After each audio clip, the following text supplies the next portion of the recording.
Grégoire Delacour est un romancier qui vit avec son époque. Sa plume se transforme au gré de ses rencontres, mais aussi de ce qu'il lit et de ce qu'il observe. Dans son nouveau livre, Danser au bord de l'abîme, la vie d'Emma, une femme mariée et mère de 3 enfants, est bouleversée dès qu'elle croise le regard d'Alexandre. Et à chaque page que l'on tourne, on retrouve les fantômes des séries que l'écrivain dévore avec un appétit féroce pour construire la grande histoire des petites vies. Grégoire, on va commencer par être super honnête. C'est la seconde fois qu'on fait cet exercice ensemble. La première fois, c'était il y a 2 ans. Alors, déjà pour commencer, en lisant votre dernier livre, Danser au bord de l'abîme, et encore en pleurant en lisant votre dernier livre. J'ai encore pleuré. Bah oui, mais je suis désolé. J'ai un truc avec vous, j'en sais rien. Ouais. J'ai pensé à des séries, et je voudrais vous dire lesquelles, et puis quand ça vous parle, vous m'arrêtez. D'accord. En bien ou en mal, quoi. D'accord. La première, c'est The Affair. I can't stop thinking about you. That's sweet. It's not sweet, it's a problem. Helen, I've been lying to you. I've been going through something. Not about you, it's about myself. Seriously? Get out! You're my wife. Give me one good reason why I shouldn't blow your brains out right now. I chose him. So if you want to shoot someone, shoot me. Ah, mais c'est fabuleux. C'est la plus belle série, la plus littéraire, je trouve. Ah, cette ça histoire. veut dire quoi? Mais ça veut dire que c'est une histoire d'abord extraordinaire de 2 points de vue dans une affaire. Une affaire, une aventure. Une aventure, non. Vue des 2 points de vue. Puisque c'est raconté alternativement de son point de vue à lui, de son point de vue à elle. Et ce qui est extraordinaire dans la série, c'est que les détails, les vêtements, les musiques, les lumières, les lieux, ne sont pas toujours les mêmes. Et donc ça donne à penser que quand on vit quelque chose, on ne le vit pas forcément de la même manière en même temps avec quelqu'un. Et ça, j'ai trouvé extraordinaire. Et vous n'avez pas été tenté d'essayer l'exercice? Parce que la saison 1, en tout cas, d'Y Affaire, qui est ce coup de foudre de Noah pour Allison, enfin, c'est compliqué de ne pas la rapprocher de votre livre. Je ferai la suite pour vous.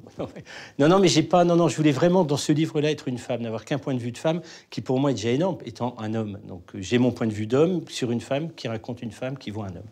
Souvent, quand on parle avec des actrices de séries, elles disent c'est à la télé qu'on raconte le mieux les histoires de femmes, c'est à la télé qu'il y a les meilleurs personnages de femmes.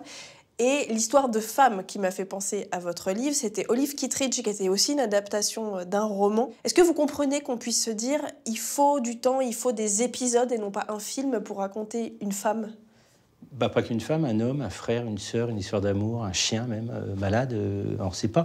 Moi, je suis fan de séries parce que justement, il y a cette notion de temps qui s'étire comme dans la vie. La vie, elle n'est pas 1h30, elle est un temps, elle est des personnages qu'on va revoir, qu'on oublie, qu'on va retrouver dans 1 heure, dans 2 heures. Parfois, on bouffe vite pour retourner voir un épisode. Je trouve que c'est une relation très, très forte avec le spectateur. Donc, ça développe des caractères. Et les femmes ont des personnalités tellement belles que la série est un écrin génial pour elles. Les hommes, c'est plus rugueux.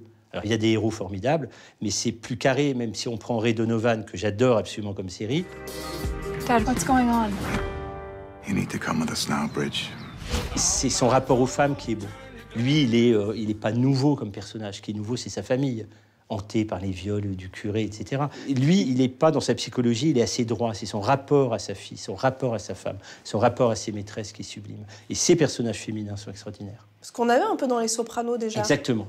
Pour moi, c'est un soprano d'aujourd'hui, Ray Donovan. Sans la psychanalyse, mais avec la religion. Let's go.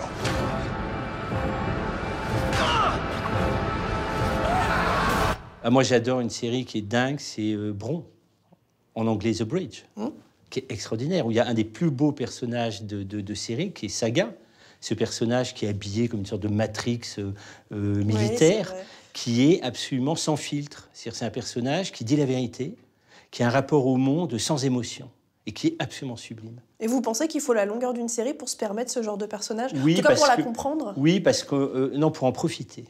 Pour l'admettre, pour la ressentir. Dans la manière dont elle couche avec les mecs est absolument extraordinaire. J'ai jamais vu ça au cinéma. C'est-à-dire, elle donne les règles dès le départ. Elle dit, tu me fais ça, pas ça, je fais pas ça, tu fais ça. Elle se déshabille, elle dit, vas-y. Tout à coup, le type, c'est effrayant, il faut y aller. Elle n'a pas d'émotion. Et comment on ressent quelqu'un qui n'a pas d'émotion? Et je trouve très, très beau, parce qu'il y a énormément de gens, au fond, qui n'en ont pas, dans la vraie vie. Mais qui le cachent. Ouais. Il y a une autre série à laquelle j'ai pensé en lisant votre livre, qui s'appelle Friday Night Lights. Ça parle d'une petite ville au Texas et de son équipe de foot. C'est vraiment très basique comme série. Ça parle de petites gens dans une petite ville, de gens dont on parle jamais. Et moi, ce qui me touche toujours beaucoup dans vos livres, c'est que vos héroïnes, vos héros, vos personnages, ce sont les gens qu'on croise dans la rue. Et j'ai l'impression que ça aussi, c'est quelque chose dont on parle mieux dans les séries. On est moins caricatural quand on a du temps, notamment pour ce qu'on appelle les petites gens.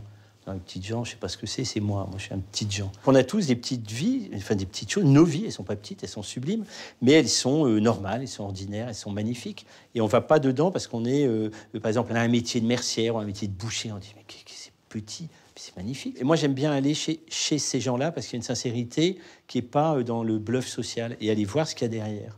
Il y a une série très très bien avec l'actrice de Titanic, je n'ai pas la mémoire des noms. Mildred Pierce. Voilà, ça raconte ça. Une femme qui fait des tartes, des pies. C'est extraordinaire. Oui. Et ça raconte toute sa tragédie. Et son histoire d'amour est aussi belle que celle d'une très grande héroïne chez les grands. Vous créez un attachement à vos personnages qui est plus que fort, en fait. Quand le truc se termine, il y a une espèce de douleur de rupture amoureuse ou quelque chose comme ça. Quand on tourne la dernière page, c'est un peu, c'est un peu dur. Du coup, je me demande un peu comment vous vivez la fin d'une série. Ben, y a deux choses. Ou c'est la dernière saison. Et à ce moment-là, c'est pas grave, c'est fini, au revoir. J'ai fait le plein. Bah, c'est grave, mais en même temps, c'est bien aussi que les choses se terminent. Je trouve qu'il y a des saisons qui ont une saison de trop. Et des fois, on tire un peu trop la corde. Donc, quand ça me plaît vraiment, alors là, je suis en manque. Comme quoi, par exemple? Il y a bien une Blinders. Série qui vous... Je suis hystérique. C'est ce qu'il y a de plus beau pour moi aujourd'hui.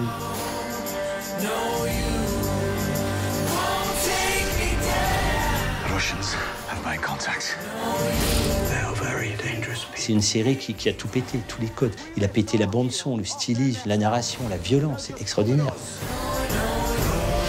Qu'est-ce que vous apprenez, vous, en tant qu'écrivain, quand vous regardez une série? Ce que ça m'a appris, c'est qu'on a tous les droits. On a le droit de tuer des gens en plein milieu, on a le droit de se taire, on a le droit de faire des pages entières de dialogue. On a le temps. Et j'ai découvert le temps dans un livre. Bon, mon dernier livre, il a 3 parties, c'est comme 3 saisons. Il a 3 saisons, bien sûr. 3 saisons. Et ça influence un petit peu dans la construction. Je trouve que la manière dont ils construisent les histoires est très, très neuve. Et je me nourris de leur architecture narrative. Est-ce que vous pourriez tomber amoureux, vraiment amoureux d'un personnage? Je suis tombé tragiquement, violemment, désespérément amoureux de Nathalie Wood dans Propriété interdite de Sidney Pollack. Mais dingue, c'était un truc absolument dingue. Je sais pas, j'avais 20 ans, c'était incroyable. Et je suis tombé amoureux de ces femmes libres, qui ont sûrement inspiré très très longtemps après les miennes. Tomber amoureux des héroïnes, considérer des personnages comme nos proches, c'est aussi ça que font les séries. Alors comment ne pas faire confiance à un auteur qui admet que ça fonctionne aussi sur lui ?